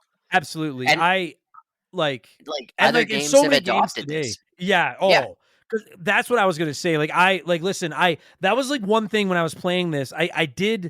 I found it just like a little bit basic compared to play like a Spider-Man, or I'm playing Star Wars Jedi Survivor right now, and but it's like it's not fair to this is the OG. Like all these games like Spider-Man and Star Wars the Jedi games and stuff, like you all drew your inspiration for your combat from this one. Like this is patient zero.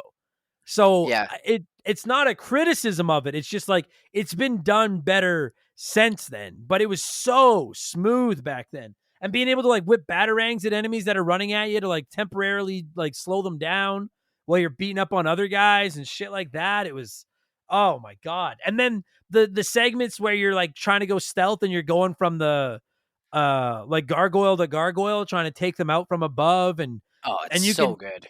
yeah, and like So you can do good. sneaky things like creeping through vents and hopping up underneath guys and taking them out and stuff like that, and being able to use that bat vision while you do it. And again, it like if you've never played this game and you've played games like Spider-Man and Spider-Man 2 and stuff, and you go back and try to play it now, like I'm not saying it's bad, but I am saying it will feel a little bare bones compared to games that have Yeah. improved on its system sense, but this is where it all started. Well, and that's like I sound like I'm beating a dead horse here, but like that's where this was innovative. This Yeah. was an innovative game. Like Yeah, 100%. I I secretly think you only invite me on to talk about innovative games where I'm like, it was innovative. Well, it's because you're old like me. So Oh we yeah. played these old games. But you're right. This is like I was saying it while I was streaming it. I was like, I'm not nervous about this review because I know this is a great game and I love this game and I'm gonna give it a good score. But I was like, I don't want to seem like I'm being too hard on it at all. But I just I just it was a little bit, it was just a little bit, it felt just like a little bit basic, like a little bit less, a little less flavorful than some of the ones that I've played since, but that doesn't make it bad. It was just like seeing, it was like I genuinely mean it when I say that I think Batman Arkham Asylum is like a piece of gaming history.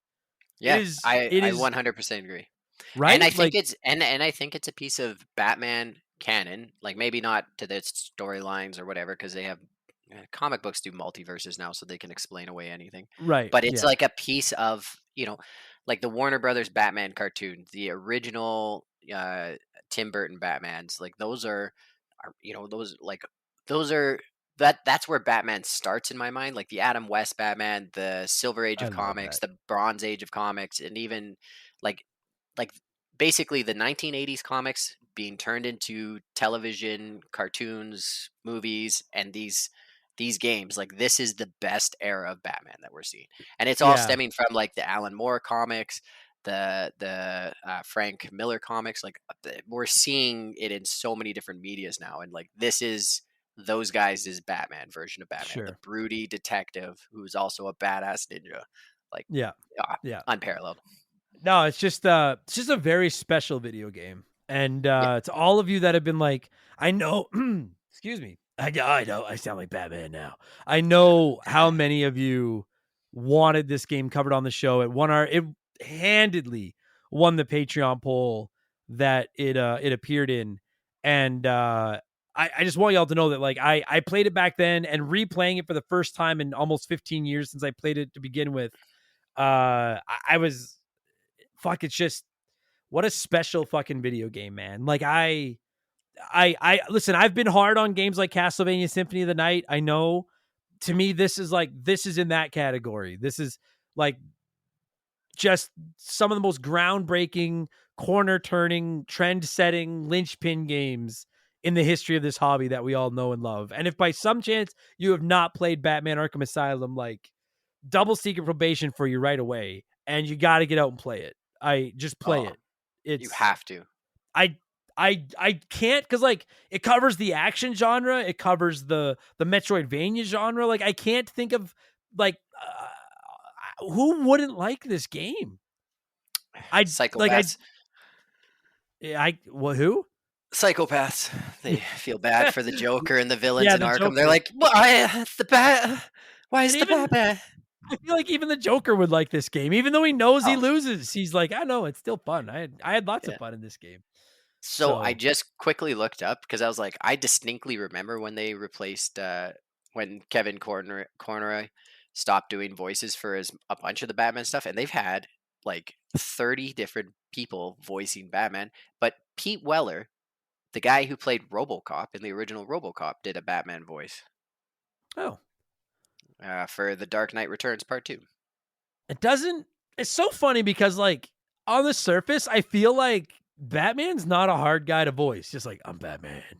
On But then you Batman. play this game and like just the way he deals with situations like in this game, like Kevin Conroy's Batman, and like he knows he's in over his head, but he's always so calm, but he always sounds confident and badass at the same time. And Ribs are oh my broken, god. getting shot at by automatic machine gun fire, but he's okay. Yeah. He's got it.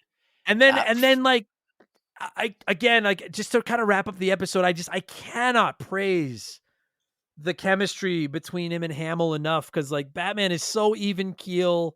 I've got it. He's not gonna get away. I'll take care of it. Go back to your cell. We'll be fine. And then you've just got bats like popping up on the TV, being the so fucking so piece of good. shit that the Joker is. What a great game. I'm jonesing to play some Arkham City now. Like I gotta play it. Boy, I It's love good. this game. So with Mark Hamill's voice, I can't hear him in anything else and not think that it's the Joker. Like my son, who's 4, watches this show called Calipari or something. It's about these like badass warrior frogs and scorpions and crap. I don't really know. I'm wildly confused when I'm watching it. This is how my dad felt when I'd watch He-Man, I'm sure. Okay. And Mark Hamill is one of the like old sages who is like training these frog warriors.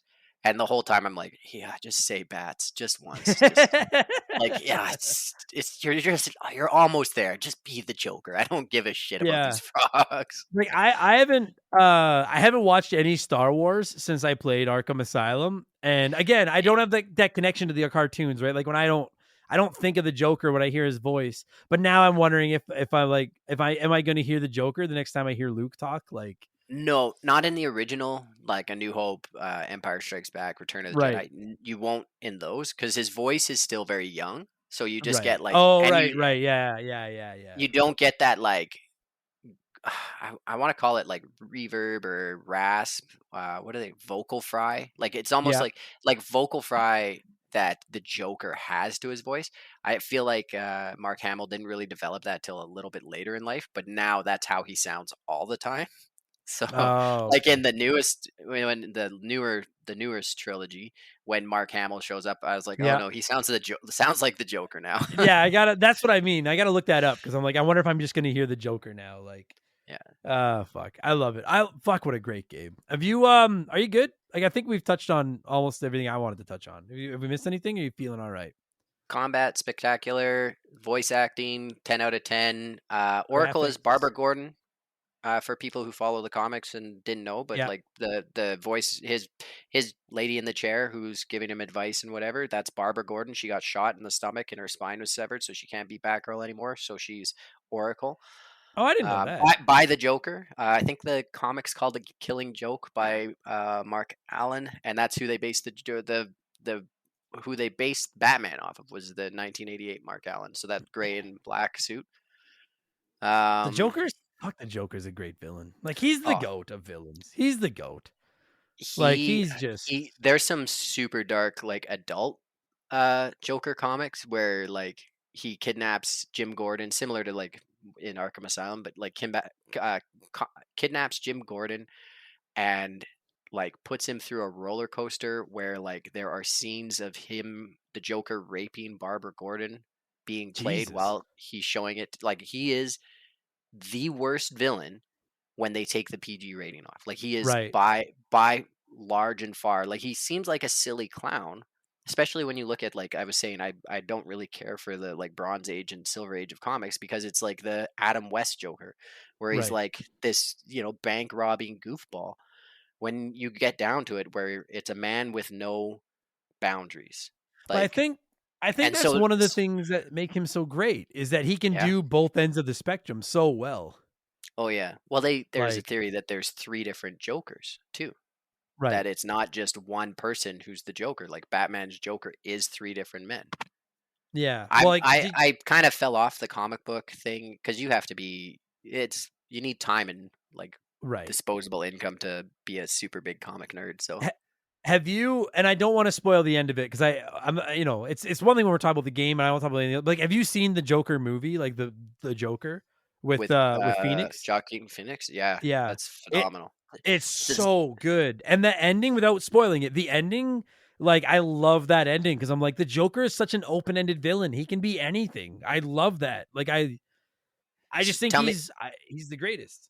tell me the truth. Did you watch it because it was the Joker, because it had this big, immediate following and huge reception, or did you watch it because Brian Callen, famous comedian, was in it? I watched it because No, of the just me. no, not yeah, definitely not me. I watched it because of the scene from the trailer where he's dancing on the stairs. Yeah, that's legit. That's a And good I love scene. that scene. But Yeah, I just went because I mean it. Like, I'm not the world's biggest DC fan, but I love the Joker, and I just I thought it was a brilliant. I can't wait for the second one. I think it's this year. The new one's coming out. I can't wait. I yeah. fucking love the Joker. So, And that's kind of um, building on what I was saying, is that like that portrayal of the Joker is one version of the Joker, but right. not the same version that what's his name who died in the oh wow, I just Heath had a Ledger. huge Heath Ledger, yeah. Like Yeah, Heath Ledger's Joker is a different, if they were like in the comics, they would be different people sure. in the same universe. You know what I mean? It's not like the multiverse thing. Like in one of the comics, there's three Jokers, and it's you know that like uh shit out of luck kind of guy who turns to a life of crime and is more like about turning people away from the establishment, versus the guy who's the master criminal but hasn't, just is embracing chaos, versus the like goofy bank robber, right? Right. No, So he's yeah. Anyway, like I could do a whole. I could talk about the Joker for days. Like, yeah, he fascinates me. that So scene where Arkham. Joaquin Phoenix punches the punch out clock off the wall, that wasn't scripted. That was him Oh, like method acting. That guy's a psycho as well. no, he's spectacular. Yeah, he's so Yeah, good. look, he's wonderful, but he is a psycho. Yeah. Like, So, as is the Joker. So it yeah, works. Um. definitely. Okay, so Batman Arkham Asylum, it's great. The Joker's great. Batman's great. The Batcave being under the prison is a little bit meh, but whatever. I can get past that. And Killer Croc is a stupid fucking name. We got to score this thing. I can't think of a fucking funny way. You know what? It's 15 years old. It will be Okay. this year. That'll work. So out of 15, what score do you want to slap on Batman Arkham Asylum? 14.5. It was like, I'm not a linear single player kind of guy, and I was able to play through it just about to completion, Sure. top to bottom. I thought everything was great. Music was great. Atmosphere was great. Characters, the things that like are negative to it weren't negative at the time. It was just technology's grown past that, so Yeah. I Yeah. can't fault it on pretty much anything. No. No, I can't either. I really can't either. Yeah, I'm gonna slap the 14 on it. It's gonna lose a point for the Mario tax. And I I know at some point we're gonna review Arkham City, and I feel like I like Arkham City better. Like, that's my lasting memory of them, but I gotta play it again to find out. So I guess I'll have to find a season to play it. S- But See, and that's, I'm remembering it. I'm like, oh, I liked Arkham Asylum better. So I'm I going off memory. I boy, remember when I they're played Arkham City, and I was like, there's just too much to do. yeah, yeah. Oh, they're both fucking great though, man. I Yeah. really hope, like, I know we got Gotham Knights, and I know the Suicide Squad game's coming out right away. But like, I really hope, especially with the success of the Spider-Man games, like, I know the different developers and everything, but like, I really hope we get another just straight up Batman Arkham game at some point. Well, Cause so it boy, they're good. and is like the Batman games is all Rocksteady has done, right? Like they've only done like Arkham Asylum, Arkham City, Arkham Knights, the VR re-release of, or I don't even know if it's a re-release, but there's a VR one. I don't have VR, so I don't know anything about that stuff. I'm looking right now. Yeah, they did Urban Chaos Riot Response for the PS2 and Xbox, which I've never heard of. That sounds awesome. Yeah, like, it's a fucking great name. And Urban what a time! Chaos Riot Response. What a time! So in 2006, you were on the side of the police beating down the protesters. Fast forward to today, the like sequel to that game is like anti-Tifa, anti-fascist response force or something like that, where you play as the other side, the rioters. It's Urban Chaos 2. Let's riot, and you're the riot. Yeah, exactly. Let's riot. Oh fuck. So they did that, and then Arkham Asylum, Arkham City, Arkham Knight, Arkham VR, and then they're doing Suicide Squad, which is coming out pretty quick. I hope it plays like these games. Yeah, I don't think it does. I don't. It's it. Yeah, I don't believe it does. I don't honestly, like, I'm not like Captain Boomerang, like, fuck off with your crap. King Shark.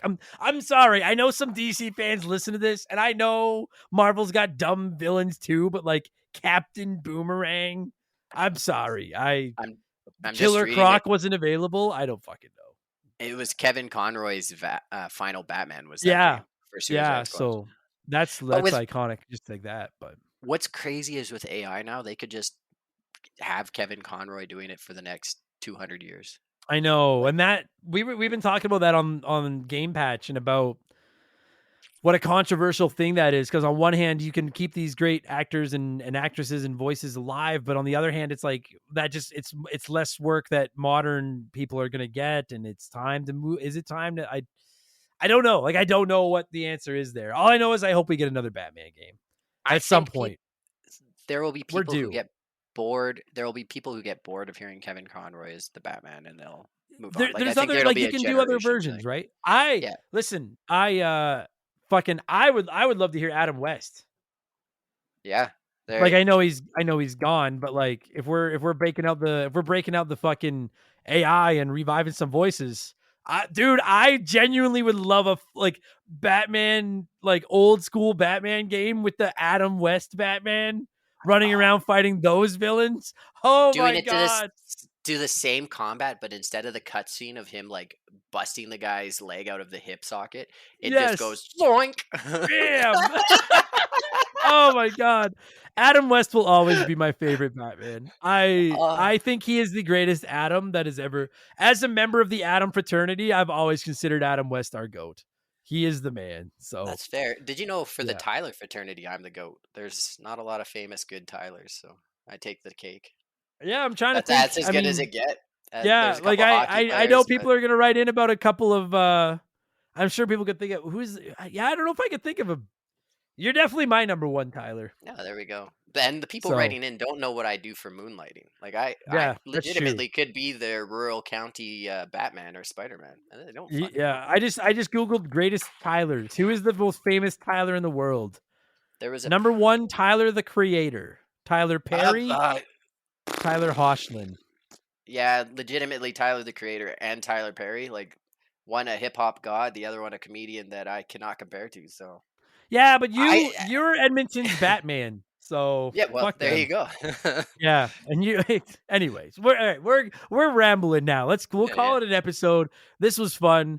This is like my 9th podcast in like 5 days. I'm fucking done. But buddy, as always, great chatting with you, and thanks for talking some Arkham Asylum with me. I appreciate it. Yeah, no problem. Everybody, if they want to check out my stuff, go check out Studio 762 on YouTube. This is kind of where a lot of my stuff ends up, or the stuff my friend works on that I'm in. I don't know. Yeah. Are any of them named Tyler? No, but I'm everyone's sidekick. Martin is his name. Yeah, we disagree. We're both Robins. You're the greatest. You're the greatest Robin of all time. So, good shit, buddy. Take it easy, man. Thanks for talking to me.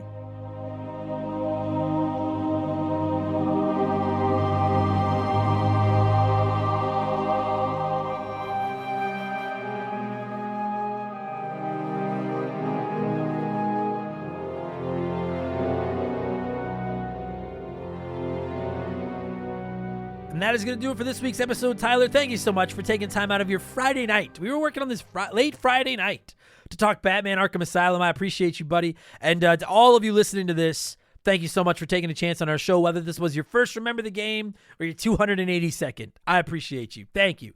There's so many. Like, why'd you pick us? I don't know why, but please stay here. Just don't leave me. Don't fucking leave me. I appreciate it. Check out Tyler's YouTube shenanigans. It's actually not his.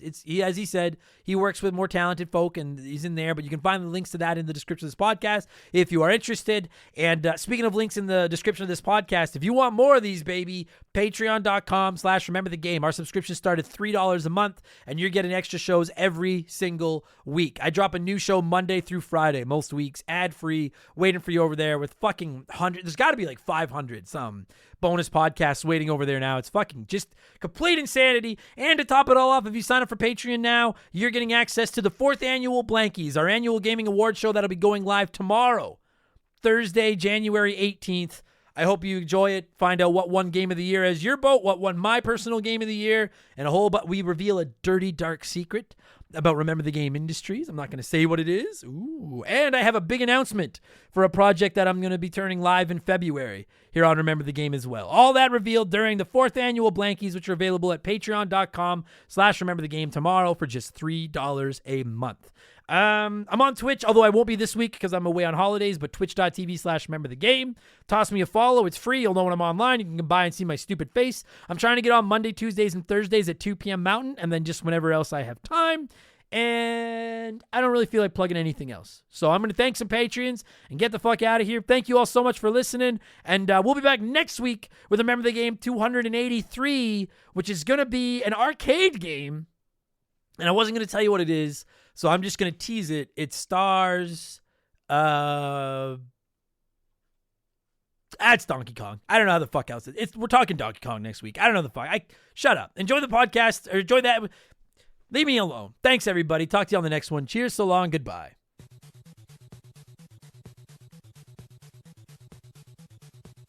Remember the Game is brought to you by our Patreons. I could not puke up all the content I churn out every week without all of your support. The following people are at the senior executive vice president level or higher at patreon.com/rememberthegame, and as such, I am contractually obligated to thank them as quickly as possible. So a huge thank you to Makeshift Mellow Magic Money, Joe Buck, Sharonic, Andre, Jeffrey Mathis, The Keegs, James Clark, Dave McGee, Dan of Dissect That Film, Slick Rick, Doug Doran, Chris Fleury, Andrew Wright, Jordan, Confused But Still Here, Lil Bunny Fufu 89, Angry Ticks, Dave Thompson, No One Cares, Scott Brooks, Aaron Lawson, Nathan Tremblay, A-Town Morgan, Zane Donovan, Ryan Kinchin, Mike Maloney, G9PSX, Mercury 869, Wolfgang, Darren, Andy Hudson, Doogie, Wolf Magic 21, Johnny from Virginia, Squints, Titan 420, Zonko 504, Jeff Bergeron, Daniel, Tunable Power, John Woodruff, Just a Fish, or Randy Barrage, Just a Fish. Sorry, Randy. Just a Fish, We Demand More Asbestos. I like that. Holmes, Zach Shepard, Ballsack, Teabagger, Frosty Feet 492, Triple, Chugger 22, Elijah Burns, It's That Nerd, James, Madam Nudsich, DBXJ, Jameer Williams, Steve Dalk, Mizuru, Juris, Dr. Mario, Tyler, Phil Lencher, Joe the Sandman, Eric James, Nick Amos, Mega Mav, Thomas Childs, Biddy, Laces Out, Damn Beaver Boy, Thomas Smith, Nicola, Leroy Westrich, Rush's Dog Walker, Stud Still Smash, Matt Babanu, Gabe, Dan Fusselman, Fuzzy 99, Decoy Man, a dude named Adam White, the surgeon who's not a surgeon, Roe, Blaine the Hoagie Man, Scary Terry, Storm Beagle, Archangel Otaku, Earl, Hegel Waffle, High Plains Drifter, K-Atch, Jimothy, Chris Williams, Oroku Saki's Gardener, Nicole Aldena, Cody Richardson, General Fury, Dem Boys on the Roof, I Cancel My Netflix to afford this shout out, Max Lagroom, James Juan Francesco, John of the Adult Children Podcast, Franklin Badge, Drugs of Ben, okay, Sam Carpenter, Donnie the Dude, Walter, Nerdy Hybrid, The Fletchman, Colin Bollinger, Sleeper Hit, Squeak Nuts, Isaias, Timmy the Exuberant Turtle, Wimp 15, Christian Gabriel, Maverick Marty, Radioactive Man, Musty Beetle, Graham Kennedy, John M. Watkins, Timothy Sabrinsky, Beef Dingleberry, Hitchy Poo, Chevy Boy 9211, Burt Macklin, Quiet Place Queen, Cam Nelly 23, Christopher Britt, Zamatos, Big the Cat, Maverick, Bobby Litton, Brandon DeZeba, Kia Pup, Wheel of Fish, AB Killen Works for Me, Alexander Camps, Neil Cooper, Tom Houlihan, Ted Explosion, Ryan Perry, Alex R., Lucas Valadez, Ichi Metsuru, Mr. Papa Giorgio, Just Car Prank, Solomon Soto, Rated X, int, Dark Skywalter, Postman, Tazelhoff, Nick Creature, Youngster TK, Adam Martinet, The Big Deal, Kevin Monroe, Can't Destroy Her, This Motherfucker, Alpha Kenny 1, Beers of War, Because 19, Digital Dave, Marcus Mendoza, Lord Longrod, Von Hugendom II, Roger Stallbox, Pool Cleaner, Lucas Shaman, Frosty Bear, Max Sainton, Sour Goatface, Alex Ramos, Faded Sufferance, Benjamin Atkins, Carbon Fiber Zombie, Chris Helleman, Oh Buddy, Mellow Yellow 87, B Money, Hired Goons, Who, It's OG, Tyler Bauer, Fallen Snow Kiku, The Supreme, Chozorizo, E-Man Trucker, Mark Sneed, Raging Irish, Atrio Wormwood, Shoeboxers, Tornado, Adam Blank still hasn't reviewed Mario Galaxy, Jay Callahan, Robbie Air, Guy Who Does Things, Sabin, Brian Richmond, Blobby Rogers, Luke Gluskapin, Bula, Swiss Wrist Watches. Oh, it's hard to say. Matt Zeus, Buy Me Bone Storm, Plow King, Fill Up My Mouth with Farts, Liquor Like Luigi, Cody Thompson, Put It in Age, Chaz Hammond, Elephant Calf, Scissor Fist, Big Daddy Randall, Ryan Whitcomb, Flinny123, Awesome from Past and Present Player Podcast, Lord State Puff, Johnny Zubu 81, AJ McKirji, Lotus, Philip Ramsey, Nothing Can Possibly Go Wrong, Alex McIntyre, S, Bearded Bastard, Adam Blank still hasn't reviewed Sly Cooper 2, Eric Hopewell, Darbles, Testicle, David Schroeder, Theodore, Chicken Gizzards, Diablo Spartan, Justin Blair, Wilco, VOS Rager, Captain Steve M, the Cardigan Wearing Wrestler, Adam's former assistant, Jake Craven, and Shank the Rat-Faced Bastard. Thank you all so much for the support. I appreciate you. Take it easy, everybody. Goodbye.